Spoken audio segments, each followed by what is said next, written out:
جعفرنا لا يخمس أموال المسلمين،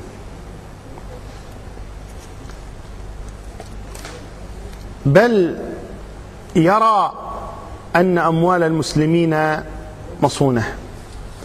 عن أبي عبد الله قال: وقد جاءه أحد أتباعه بمال فرده عليه وقال: قد طيبناه لك وأحللناك منه فضم مالك وكل ما في أيدي شيعتنا من الأرض فهو لهم محللون حتى يقوم قائمنا. وهذا في الكافي الجزء الأول صفحة 8400.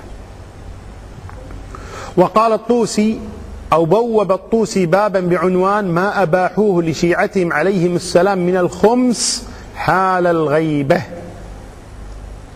وعن عبد الله بن سنان قال: سمعت أبا عبد الله يقول: ليس الخمس إلا في الغنائم خاصة.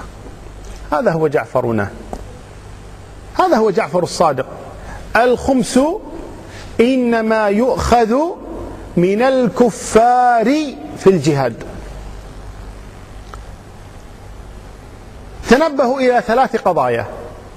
القضية الأولى أنه ليس الخمس وإنما خمس الخمس، وذلك أن المجاهدين إذا فتحوا بعض البلاد وغنموا يقسم المال إلى 5 أخماس. ولنفرض أن الغنيمة 1000، فهذا 1000 يقسم إلى 5 أخماس: 200 200 200 200 200، ثم 4 أخماس تكون للمجاهدين، للذين شاركوا في الجهاد. ثم يبقى خمس. هذا الخمس الذي هو 200 يقسم مرة ثانية إلى 5 أخماس. هذا الله تبارك وتعالى جل وعلا يقول في كتابه العزيز: ما أفاء الله على رسوله، في سورة الحشر الآية 7. ما أفاء الله على رسوله من أهل القرى فلله وللرسول ولذي القربى واليتامى والمساكين وابن السبيل كي لا يكون دولة بين الأغنياء منكم. هذا الخمس من أهل القرى. واعلموا أن ما غنمتم من شيء في الأنفال، واعلموا أن ما غنمتم من شيء فأن لله خمسه وللرسول ولذي القربى واليتامى والمساكين وابن السبيل. هذا هو الخمس. إذن أولا أنه خمس الخمس، وذلك أنه 4 أخماس تقسم على المجاهدين، ثم خمس يكون على 5 أخماس كذلك: خمس لله والرسول، خمس لذوي القربى، خمس لليتامى، خمس للمساكين، خمس لابن السبيل. كم لذوي القربى؟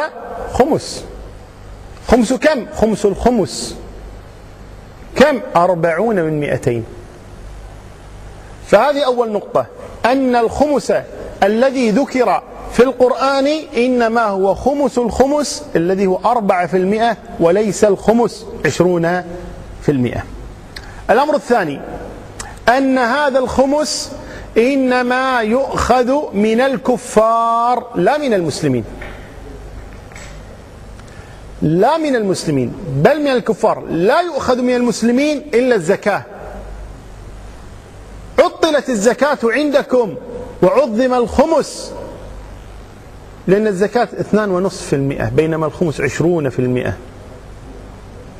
وإذا أهملت الزكاة ولا ذكر للزكاة، بينما الزكاة ذكرت في كتاب الله تبارك وتعالى قريبا من 30 مرة، والخمس ذكر مرة واحدة في الأنفال، وذكر تنبيها في الحشر، وهو كما قلت خمس الخمس وليس الخمس، ثم من الكفار وليس من المسلمين. احفظوا أموالكم، انظروا وانتبهوا ماذا يراد بكم. النبي صلوات الله وسلامه عليه يقول: ليس في المال حق سوى الزكاة.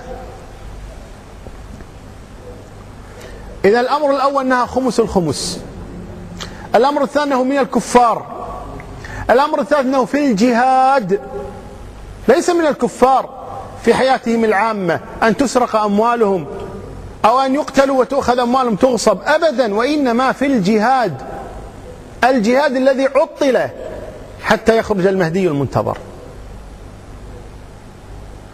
الجهاد الذي شرعه الله عطل، والخمس الذي لم يشرعه الله تبارك وتعالى أخذ من المسلمين. أي دين هذا؟ ليس هذا دين جعفر، لا يعرف جعفر رضي الله عنه وأرضاه هذا الدين أبدا. جعفرنا هو جعفرهم.